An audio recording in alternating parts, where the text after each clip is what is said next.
کون سی دعا کس سے مانگنا؟ آخرت کے لیے اگر مانگنا ہے کہ میری آخرت بخیر ہو، جس کے بارے میں ہم کبھی سوچتے بھی نہیں، ہم تو سمجھتے یہی ہماری دنیا ہے، پوری زندگی یہی ہے. سب سے زیادہ جو اہم دعا ہے نا وہ آخرت کی ہے، یاد رکھو. اس لیے کہ یہ زندگی کا بھروسہ ہے. یہ زندگی کتنی ہے؟ 60 70 80 برس. 60 کے بعد تو سب بونس میں ہی رہتے ہیں، پھر نہیں ریٹائرمنٹ ہے. پتہ نہیں آپ کے پاس کتنے کب ہے ریٹائرمنٹ. گورنمنٹ میں تو 60 کے بعد ریٹائرمنٹ ہے، وہاں پہ تو پھر بونس شروع ہو گیا. جتنے دن رہ گئے 70 80 90 برس، اس کے بعد ختم ہو گیا نا زندگی. کتنے سال رہنا ہے پھر نیچے؟ اس کے بارے میں ہم نے سوچا؟ اللہ کا رسول کہتا ہے دعا کس سے مانگنا وہ سنیں. یہ عجیب طریقہ ہے دعا. آپ کسی سے بھی مانگے دعا قبول ہوگی، لیکن معصوم کا، اللہ کے رسول کا بتایا ہوا طریقہ کہ دعا کون سی دعا کس سے مانگنا. ہم ایک سٹیج تک رہیں گے زندہ، اس کے بعد کیا ہوگا؟ ختم ہو جائیں گے. آخرت کے لیے ہمیشہ اچھی دعا مانگو، کہ ہمیشہ دعا کرو اپنے مجلسوں میں کہ پروردگار میری آخرت، لائف آفٹر ڈیتھ اچھی رہے. اس لیے کہ وہ سب سے بڑی زندگی ہے. وہ اتنی بڑی زندگی ہے کہ اس زندگی کے بارے میں کوئی بول ہی نہیں سکتا. مثال کے طور پہ اگر آج کوئی مر گیا، کتنے سال رہے گا نیچے؟ 100 برس، 1000 برس، 10,000، 1 لاکھ، 1 ملین، 1 بلین، 1 ٹریلین؟ نہیں معلوم کسی کو نہیں معلوم کہ ایک آدمی مرنے کے بعد اپنی خبر کے اندر کتنے سال رہے گا. کوئی روایت نہیں ہے، میں ذمہ داری سے بول رہا.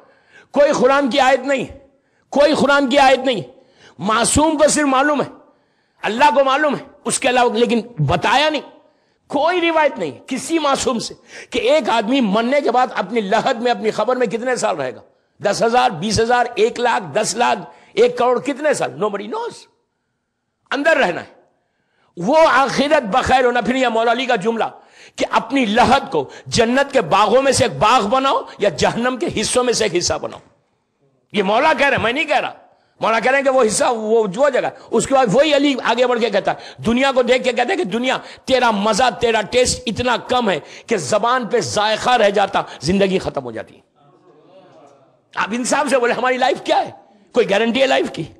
ایک لمحے کی گارنٹی نہیں ہے. یہی چیز تو ملک الموت نے اللہ کے رسول سے معراج میں کہا تھا کہ جب رسول نے پوچھا کہ تیرا ایکسپیرینس کیا ہے، تو وہی اس نے پلٹ کے کہا کہ اے اللہ کے رسول، مجھے حیرت انسان پہ ہوتی ہے کہ جو ایک لمحے کے لیے موت کو نہیں روک سکتا، پھر غرور کس بات کا ہے؟ کس بات کا تکبر ہے بابا؟ کس بات کا؟ کوئی چیز تمہارے ہاتھ میں نہیں. ہماری زندگی کیا ہے؟ اب یہاں بیٹھے ہوئے باہر نکلے کے ختم ہو سکتے، لیکن اس کے بعد ہمارا کتنا بڑا ایگو ہے، ہماری کتنی بڑی بگ نوس ہے، ہم کسی کی بات مانتے ہی نہیں.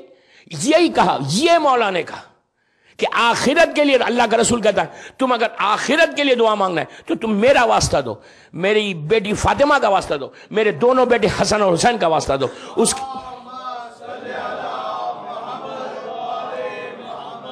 اس کے بعد کہا کہ اگر تم ظلم اگر تمہارے اوپر کوئی کر رہا ہے تو اس کا ظلم سے بچنا چاہتے ہو، کوئی تمہارا باس، کوئی حاکم، کوئی بھی ظلم کر رہا، ظلم سے بچنا ہے تو تم میرے بھائی علی کا واسطہ دینا. تو راوی نے کہا کہ یا رسول اللہ، علی کے اوپر خود اتنا ظلم ہوا؟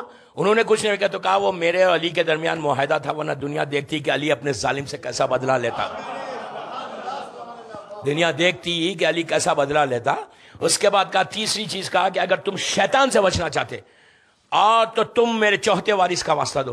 اگر تم علم میں اضافہ، نالج میں اضافہ کر لینا چاہتے، یہ بچوں کے لیے بہت اچھا ہے کہ دعا مانگنے کے اسکول کالجز جو بچے جاتے ہیں، نالج میں علم اضافہ کرنا چاہتے، دنیا اور آخرت کی نالج، تو میرے 5ویں اور 6ٹھے وارث کا واسطہ دو. اگر تم مصیبتوں میں گھر جاؤ تو تم اگر واسطہ میرے 7ویں وارث کا واسطہ دو. اور جب تم سفر پہ جاؤ تو میرے 8ویں امام کا واسطہ دو. اور کہا کہ اگر تم رزق میں برکت چاہتے ہو، رزق میں برکت کہ تم لے رہے ہو 10,000 اور برکت ہو 1 لاکھ کی، تو رزق میں برکت چاہتے ہو، حلال رزق میں، تو کہا کہ روز 100 مرتبہ صلوات پڑھ کے میرے 9ویں وارث کا واسطہ تقی جواد کا. اس لیے کہ آپ کا لقب جواد ہے. جواد کے معنی ہے بے مانگے عطا کرے. جو صفت اللہ کی ہے، جو کافر کو بھی دیتا، مومن کو بھی دیتا، وہی صفت 9ویں امام کی ہے کہ وہ بے مانگے عطا کرتے. جواد کا معنی ہی وہ ہے. تو کہا اگر رزق میں برکت چاہتے ہو کہ زبردست تمہارا رزق ہو جائے، اور یہ عجیب بتایا ہوا طریقہ اللہ کے رسول کا کہ 100 ٹائمز اگر روز صلوات پڑھ کے تم 9ویں امام کی بارگاہ میں ہدیہ کرو تو اللہ تمہارے رزق میں برکت عطا کرے گا. اس کے بعد کہا کہ اگر تم عبادت میں شوق چاہتے ہو تو میرے 10ویں اور 11ویں وارث کا واسطہ، 10ویں امام اور 11ویں امام کا. اس کے بعد کہا کہ تم مصیبتوں میں گر جاؤ، موت اپنے ہاتھ کو لے کے گردن پہ رکھا، اللہ کے رسول نے رکھ کے کہا کہ اگر موت آ جائے تمہارے اوپر اور تم حق پہ ہو، اگر اس وقت تم میرے قائم کو پکارو گے تو قائم اسی وقت آ کے تمہاری مدد کرے گا. تو یہ طریقہ دیکھیں. پھر میں ایک بات روک کے بول رہا کہ ایسا نہیں ہے کہ آپ کسی معصوم سے مانگو ملے گا. 14 تو بہت بڑی بات ہے, ان کے غلام فیضا خمبر سے مانگو عطا کرے گا, ایسا نہیں ہے کہ. لیکن یہ طریقہ بھی بتایا معصوم کا ہے کہ دعا ایک عجیب نعمت ہے, لیکن دعا مانگتے وقت یہ سوچنا ہے کہ ہم کیسے مانگ رہے ہیں. اور دعا کا جو بہترین ٹائم ہے نا مانگنے کا, وہ کئی اوقات ہے. جب 2 ٹائم ملتے ہیں, فجر کا وقت سب سے اچھا وقت, تہجد کا وقت ہے جب دعا قبول ہوتی, یا ظہر کا وقت جب ملتا ہے, ظہر کا وقت وہ اچھا وقت ہے, مغرب کا وقت ہے, اور پھر آدھی رات کا. اور اس کے بعد کہا کہ اگر حاجات تمہارے پورے نہ ہو تو تم غسل کرو, صدقہ دو, صدقہ دے کے 2 رکعت نماز پڑھو, کہ نماز پڑھو اللہ کی بارگاہ میں حاجت کی. اور دعا کے لیے یہ کہا گیا کہ تسبیح زہرا, تسبیح زہرا ایک گفٹ ہے ہم کو جو شہزادی کونین سے ہمارے پاس ہے. وہی تسبیح جو آپ نماز کے بعد پڑھتے. ہر پریشانی کے لیے تسبیح زہرا بہتر. کوئی عمل کرنے جا رہے, کوئی پریشانی میں جا رہے, کوئی انٹرویو کے لیے جا رہے, کوئی اپنے بزنس کے لیے جا رہے, آپ یعنی کوئی اینی تھنگ اگر آپ وہ پڑھے. اور پھر بے اولاد اگر ہے, اس کو اولاد چاہیے, تو نماز شب کی دعا, اس لیے کہ نماز شب میں اگر کوئی اولاد کے لیے دعا کرتا ہے, کیوں مولا علی نے جناب عباس کو تہجد میں مانگا تھا, نماز شب میں مانگا تھا. تو اس لحاظ سے لڑکے کے لیے بہترین دعا ہے کہ نماز شب پڑھے اور اس کے لیے دعا کرے. اور لڑکی کے لیے بھی نماز شب ہے, اس لیے کہ امام حسین نے بی بی سکینہ کو نماز شب میں مانگا تھا. تو بے اولاد کے لیے کہا گیا کہ اگر نماز شب پڑھ کے کوئی دعا کرے تو اس کی دعا قبول ہوتی. 3 چیزیں اور بتائی گئی. میں صرف دعا وہ چیزیں بتا رہا کہ جس چیز سے آپ کی دعائیں قبول ہوتی ہے, کہ ایک مقصد کوئی ایک بھی اس پہ عمل کر لینا اور آپ آزما کے دیکھیں کہ یہ عمل کرنے کے بعد کیسی آپ کی حاجات پوری ہوتی. تیسری چیز جو دعا کے لیے بتائی گئی, 3 چیزیں, یہ ایک ٹوٹل پیکیج ہے. یہ پیکیج امام زمانہ نے ہم کو دیا, جل اللہ تعالیٰ فرجہ شریف. یہ زمانے کے امام کا بتایا ہوا طریقہ, اور یہ عجیب طریقہ ہے. امام کہتا ہے کہ اگر کوئی شخص مصیبت میں آ جائے, پریشانی, وہ شخص جس شخص کو آگے بتایا تھا وہ اس کے سامنے موت تھی بالکل, صبح ہوتی اس کو موت آ جاتی, قتل کر دیا جاتا. تو اس کے لیے کہا کہ یہ طریقہ تہجد صلاۃ اللیل کا 3 دفعہ کا, صلاۃ اللیل صلاۃ اللیل صلاۃ اللیل. عجیب دوستو, یہ عجیب نماز ہے. آپ 11 رکعت نہیں پڑھ سکتے, مت پڑھو. ہر نماز وقت پہ پڑھنے کا اجر ہے. یہ جتنا لیٹ پڑھیں گے اس کا اجر زیادہ ہے. آپ رات میں 10 بجے سو رہے, پڑھ کے سو جاؤ. 9 بجے سو رہے ہیں, بستر پہ جا رہے ہیں, 9 بجے پڑھ کے سو جاؤ, کوئی حرج نہیں ہے. 11 رکعت نہیں پڑھ سکتے, 3 رکعت پڑھو, 2 رکعت شفا, 1 رکعت وتر. بٹ ایکسٹراڈنری نماز. نماز شب پڑھنے والا کبھی ایسا نہیں رہتا, ہمیشہ کبھی نہیں رہے گا. رزق کے پیچھے نہیں چلے گا, رزق کے آگے چلے گا. رزق اس کے پیچھے چلتا ہے. تہجد پڑھنے والا تہجد. اور ایک بات یہاں روک کے بولوں میں آپ کو, ہم تو ایام محرم میں ہے نا, ایام اعزاء ہے. آخری جو وصیت ہے امام حسین کی, آخری وصیت, انہیں پورا گھر لوٹ گیا, بچے شہید ذبح ہو گئے, چوتھے امام کے پاس آ کے سلام بھیج دیا, بہن سے رخصت ہو گئے, بالکل خیمے کے دروازے کے پاس پہنچے, بہن کو سینے سے لگایا, شہزادی کو ماتھا چوما, شہزادی رو رہی تھی. وصیتیں کر کے آخری وصیت کیا کی, بہن مجھے تہجد میں نہیں بھولنا. اب آپ اس کا اندازہ لگاؤ کہ مظلوم امام کی. اس سال بامبے میں نے بتایا پورا بامبے پڑھا, لاکھوں آدمی نے اس نماز کو پڑھا. ایٹ لیسٹ میں نے کہا کہ آج کے دن پڑھ لو شام غریبہ میں. شام غریبہ کی حسین کی وصیت ہے, آخری وصیت, کہ مجھے تہجد میں نہیں بھولنا. اگر ریئلی ہم اور امام حسین کے لیے کچھ کرنا چاہتے, if you really want to give some gift, تو یہ گفٹ دے دو حسین کو, کہ پہچان بتائی گئی دعاؤں کی قبولیت کے لیے. عجیب جملہ ہے. اسی مظلوم امام کہتا ہے کہ وہ جھوٹا ہے وہ جو یہ کہتا ہے کہ میرے رزق کا پرابلم ہے اور نماز شب پڑھتا ہے. عجیب بات ہے. تہجد مومن کی پہچان. اس کا دوسرا فائدہ کیا ہے, آپ مثال کے طور پہ اورلینڈو میں تہجد پڑھ رہے, اس میں 3 چیزیں اور ملتی ہیں. اس میں آپ کی لائف بڑھتی ہے, لائف کا سپین بڑھتا ہے. مثال کے طور پہ آپ کی لائف 60 ایئرس کی ہے, آپ 80 ایئرس ہو جائیں گے آپ کے. اور یہ نماز ایک ایسی ہے دعاؤں کے لیے کہ اس میں رزق, ہر بیماری سے آپ انسان, اولاد کے لیے, رزق کے لیے, پریشانیوں کے لیے, سٹریس کے لیے, آنے والی بیماریوں کے لیے, ہر پریشانی کے لیے. یعنی کل آپ کے پاس مثال کے طور پہ آج رات میں آپ بیمار ہونے والے, مثال کے طور پہ آپ بیماری سے بچ جاتے ہیں. کوئی بڑا ایک میجر آپ کے اوپر کوئی سیٹ بیک ہونے والا ہے, خدا نہ خاصا آج رات میں ایک بڑی بیماری آنے والی ہے, میں نہیں بولتا نام کسی کا, آپ آج رات میں بچ جائیں گے. ہر چیز بچے گی. کیوں؟ اب اس کے ریزنز بتائے گئے. ایج کیسا بڑھتی, اس لیے کہ یہ ایک ہی نماز ایسی ہے جس میں آپ نام لے کے کہتے ہیں اللہم اغفر اللہم اغفر اللہم اغفر اللہم اغفر. آپ کو معلوم چوتھے امام 4000 نام لیتے تھے, 4000. آپ 10 نام لو, 20 نام لو, اس میں ایک جملہ کہہ دیں, کہ اگر آج جس کی بھی پہلی رات ہے اس کو ثواب پہنچے. آپ جتنے نام لیں گے, مثال کے طور پہ آپ نے اورلینڈو میں کہا کہ اللہم اغفر آغائے خوئی, مثال دے رہا ہوں, اللہم اغفر آغائے خمینی آپ نے کہا, علماء مرجعوں کا نام ضرور لینا اس میں, اس لیے کہ ان کا احسان ہے ہمارے اوپر. آپ کہتے ہیں اللہم اغفر علامہ ہلی, مثال کے طور پہ آپ نے کہا, آپ نے جیسے ہی کہا آپ نے یہاں کہا اللہم اغفر آغائے خمینی کہا, جیسے ہی کہا وہ تو وہاں خم میں, آپ نے یہاں کہا کن فیکن کا معاملہ, جیسی آپ کی زبان سے کلمات نکلے. روایت کا جملہ 70,000 رحمت کے فرشتے, 70,000 رحمت کے فرشتے پہنچتے, اور پہنچ کے ان کو بتایا جاتا کہ وہ پوچھتا ہے مردہ کی رحمت آئی کیسے, تو بتایا جاتا ہے کہ اورلینڈو میں فلاں مومن نے تیرے لیے یہ نماز شب پڑھ کے تیرے لیے دعا کی. تو اس کے بعد اللہ اس ڈسٹینس کو ختم کرتا, ڈسٹینس کو ختم کر کے ان کو اس مومن کو بتاتا, یہ مومن کا چہرہ دیکھتے, چہرہ دیکھ کے وہ صاحب مردہ صاحب خبر وہاں سے ہاتھوں اٹھا کے دعا دیتا کہ پروردگار اس نے میرے لیے مغفرت کی دعا کی, اس نے میرے لیے رحمت کی دعا کی, اب تو اس کے اوپر رحمت کو بھیجا. اس لیے کہ حل جزاء الاحسان الا الاحسان ہے, تم نے ایک کے اوپر احسان کیا تو پلٹ کے اللہ تمہارے اوپر احسان کرے گا. یہ جتنے مرحومین ہیں تمہاری زندگی کی دعا کرتے, اس لیے کہ جتنے سال زندہ رہے گا وہ ہمارے لیے مغفرت کی دعا کرے گا, اسی لیے آپ کی ایج اس میں بڑھ جاتی ہے.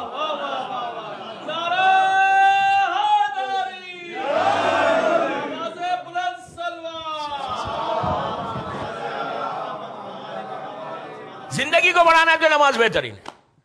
اورلینڈو میں اور زندہ رہنا چاہتے, میں تو چاہتا ہوں ماشاءاللہ آپ لوگ 100 برس رہیں. کوئی زندہ ہی نہیں رہنا چاہتا, آمین بولے ہی نہیں کوئی. ہاں میں نہیں بول رہا بابا, میں تو چاہتا کہ آپ رہیں, سمجھ رہے آپ, مومن کو زندہ رہنا ہے. آپ اچھا آپ بولیں گے یار اتنی زندگی کی دعا کیوں کر رہے. ابو ذر الغفاری کے میں ایک روایت پڑھ رہا تھا, کیسی شخصیت ہے ابو ذر الغفاری, 9 درجے کا ایمان, مولا کی محبت کا اینڈ بتایا. سلمان کے بعد وہی تھے سب سے بڑی بات یہ تھی کہ سچے تھے. ایک بات معلوم ہو گئی کہ علی والا سچا ہوتا ہے, علی والا جھوٹ نہیں بولتا. سب سے بڑی بات یہ جو صفت ہے نا مولا کے چاہنے والے کی, وہ ایک آنیسٹ ہونا چاہیے. اسی لیے مولا کہتے ہیں ذرا ڈیل تو کر کے دیکھو, پتا چلتا کتنا مومن ہے. سمجھ رہے آپ, بڑا مومن بن رہا ہے, ڈیلنگز تو کر کے دیکھو, معلوم ہوتا کتنا بڑا مومن ہے. 1 سیکنڈ میں پہچانے جاتا. تو بہرحال ابو ذر اتنا بڑا آدمی, جوان بیٹے کا انتقال ہوا, جوان بیٹا ابو ذر کا مر گئے. لحد میں لٹایا, خبر بند کی, ہاتھ رکھ کے کہا کہ بیٹا تیرے پاس زندگی حرام ہے, میری زندگی ختم ہو گئی, بالکل زندگی میں مزہ نہیں ہے, لیکن بیٹا میں زندہ رہنا چاہتا صرف اس لیے کہ اس کی عبادت کرو. کیا بات بولا آپ, سمجھ رہے کیا محبت ہے کہ میں اس کی عبادت کروں, اس لیے زندہ رہنا چاہتا, اور کچھ دن رہ کے عبادت کر لوں. تو آپ دیکھیں عبادت میں کتنا مزہ ہے. اس کے بعد ایک چیز زندگی بڑھتی, اس سے رزق بڑھتا. اور جو بہترین چیز ہے نماز شب میں وہ یہ کہ آپ نے مثال کے طور پہ آج سے لے کے 10 سال تک نماز پڑھی, 10 ایئرس تک, اور آپ کا انتقال ہوا. جانا تو ہے نا, 10 سال کے بعد انتقال ہوا. 10 سال کے بعد بیٹے نے لے جا کے خبر میں لٹا دیا لحد میں, لحد بند ہو گئی. ظاہری طور پہ تو بالکل اندھیرا, ایئر ٹائٹ اندر سے, لیکن جیسے ہی وہ شخص پہنچے گا وہاں پہ اندر ہر طرف اندھیرا ہوگا, لیکن فوراً فرشتے آنے سے پہلے اندھیرا ختم ہو کے نور آ جائے گا. تو پوچھا کہ یہ کہاں سے آئے گا نور, تو کہا یہ 10 سال اس نے نمازیں پڑھی تھی, اللہ اس کو خوبصورت شکل بنا کے نیچے بھیج دے گا اور ان کے چہروں سے نور نکلے گا. سب سے پہلی چیز اندھیرے کو ختم کرنے کے لیے, روشنی کے لیے یہ بہترین ہے. مرنے کے بعد روشنی نہیں, کہا کہ جو شخص زندگی میں بھی نماز شب پڑھتا اللہ اس کی زندگی میں روشنی کر دیتا. اچھا روشنی کے لیے اور ایک چیز بتا دوں, 118 مرتبہ روز یا زہرا پڑھو, یا زہرا, بی بی کا یہ نام, بی بی کا یہ نام زہرا کے معنی نور کے ہیں. اگر شہزادی کونین کی کوئی یہ نام پڑھے اپنی زندگی میں, روز ایک تصویر پڑھے یا زہرا یا زہرا یا زہرا, تو اس کی زندگی سے اندھیرے ختم ہو جاتے ہیں.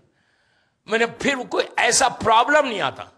لڑکیوں کا نام زہرا رکھو, وہ لڑکیوں کی زندگی میں بڑی روشنی ہوتی. بی بی کے یہ نام سے, یہ نام یہ کہ یہ مادر حسین کا نام ہے, اور زندگی میں اگر روشنی چاہتے, اپنی لائف میں روشنی چاہتے, پرابلمز کو دور کرنا چاہتے, تو یا زہرا سے بہتر کوئی نام نہیں.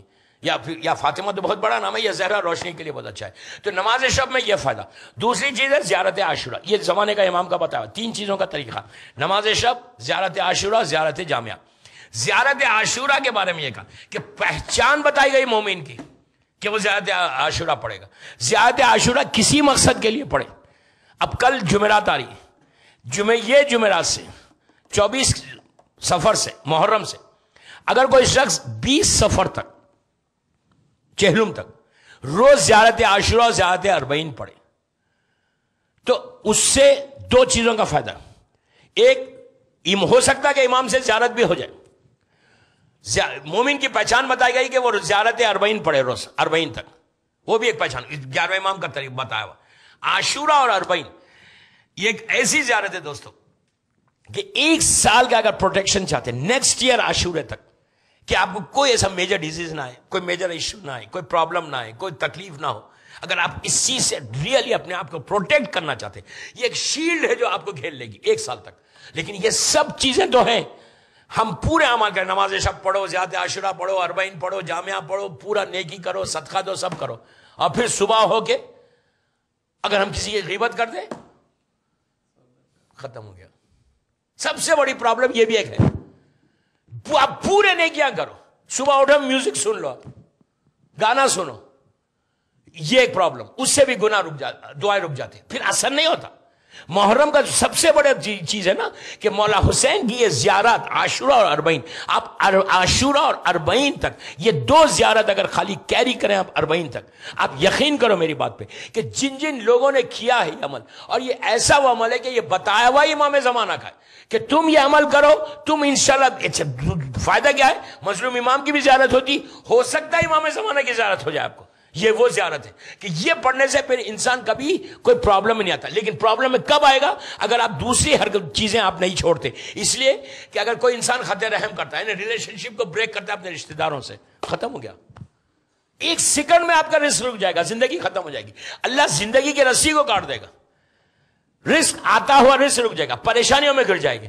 تم یہ سارے اعمال کرو. اور اب میں آپ کو شکاگو کا ایک واقعہ سناتا ہوں. 3 یا 4 سال پہلے شکاگو میں چہلم پڑھ رہا تھا، نام تو نہیں لوں گا میں، ایک 35-40 ایئرس کا ہوگا، انڈین لڑکا تھا، اچھی فیملی تھی. میں نے ان کے گھر میں پڑھی، مدرسے پڑھی تھی، اچھا بڑا بنگلہ تھا، ریئل اسٹیٹ کا بزنس کرتے تھے. وہ آیا ویکینڈ پہ میرے پاس کہ مولانا بہت ضروری بات کرنا ہے. کہا کہ مولانا 2 سال سے میں بڑا پریشان ہوں، میرا بزنس کا گراف ایسا نیچے گر گیا، ریئل اسٹیٹ کا میرا بنگلہ تھا، گھر تھا، سب ختم ہو گیا، 2 گھر تھے پورے ختم ہو گئے. اب میں ایک رینٹڈ بالکل اپارٹمنٹ میں آ گیا. میں نے کہا تم نماز پڑھتے ہو؟ تو اس نے کہا میں نماز پڑھتا ہوں، اور میں تہجد بھی پڑھتا ہوں، میں عاشورہ بھی پڑھتا ہوں، میں جامعہ بھی پڑھتا ہوں. میں نے کہا تم تہجد پڑھتے ہو، عاشورہ، جامعہ پڑھتے ہو، اور تم کو رزق کا پرابلم ہے؟ تو کہا مولانا ایسا سٹریس ہے، ایسا رزق کا پرابلم ہے کہ 4 سال سے میں پریشان ہوں. میں نے کہا تم یہ عمل کرتے ہو پھر تم رزق کا پرابلم ہے؟ یہ ہو ہی نہیں سکتا. میں نے اس کے بعد پوچھا کہ یہ بتاؤ کہ تمہارے ماں باپ زندہ ہے؟ اس نے کہا نہیں، ماں نہیں ہے، باپ ہے، میری ماں یہ شکاگو میں دفن ہے. میں نے باپ سے ٹرمس ہے تمہارے؟ اس نے کہا نہیں، باپ بہت اچھے ٹرمس ہے باپ سے. میں نے کہا تمہارے بھائی ہیں؟ تو کہا ہاں بھائی ہیں، ان سے بھی میرے اچھے ٹرمس ہیں. بہنیں ہیں؟ تو کہا ہاں 2 بہنیں، ایک بہن سے بہت اچھے ٹرمس ہیں. میں نے کہا دوسری بہن؟ تو کہا نہیں ٹرمس ہیں. میں نے کہا جب پورا MRI کرائی نا تو پتا چلا کہ بیماری کہاں ہے، ورنہ تو معلوم ہی نہیں ہو رہی تھی. تو اس نے کہا کہ ہاں بہن ہے لیکن اسے ٹرمس نہیں. بزنس میں بردر ان لا کے ساتھ پرابلم ہوا. میں نے کہا لیکن اب اگر یہ تمہارے ٹرم، تمہاری وائف، ان کی وائف، تمہارے بچے، ان کے بچے نہیں ملتے؟ کہا نہیں ملتے. میں نے کہا تم کلیئر ہے میری. اتنے اعمال کے بعد تم سٹریس میں، پریشانیوں میں، اور تمہاری دعا قبول نہیں ہو رہی. ریزن یہ ریزن ہے. میں نے کہا جا کے آج ہی ملو. اس نے کہا مولانا چھوٹی بہن ہے. میں نے کہا یار تم اگر جا کے مل رہے نا، اللہ کا رسول کہتا ہے کہ اگر تم صلہ رحم کے لیے آگے جاتے ہو، ایک قدم آگے بڑھاتے ہو، تو اللہ ایک سٹیپ کے بدلے میں تم کو 1,000 گناہ معاف کر کے 1,000 نیکی تمہارے عمل نامے میں لکھے گا. اب جو تم جا رہے ہو، تم اپنے لیے نہیں جا رہے، تم اللہ اور رسول کے لیے جا رہے. یہ سب سے چیزیں، یہ بی بی کا ایک ہی خطبہ ہے نا، خطبہ فدق، آپ اٹھا کر دیکھ لیں. صلہ رحم، آج یہ اتنی بڑی ڈیزیز ہمارے کمیونٹی میں پھیلی ہوئی ہے نا کہ اس سے ڈمس نہیں، اس سے ڈمس نہیں، اس کی وجہ سے بھی دعائیں رکتی ہیں. وہ مومن ہی نہیں بتایا گیا. مومن کی پہچان بتائی گئی کہ صلہ رحم کرے، ریلیشن شپ کو بریک نہیں کرے. آپ کر ہی نہیں سکتے، ایک لمحے کے لیے بھی نہیں کر سکتے.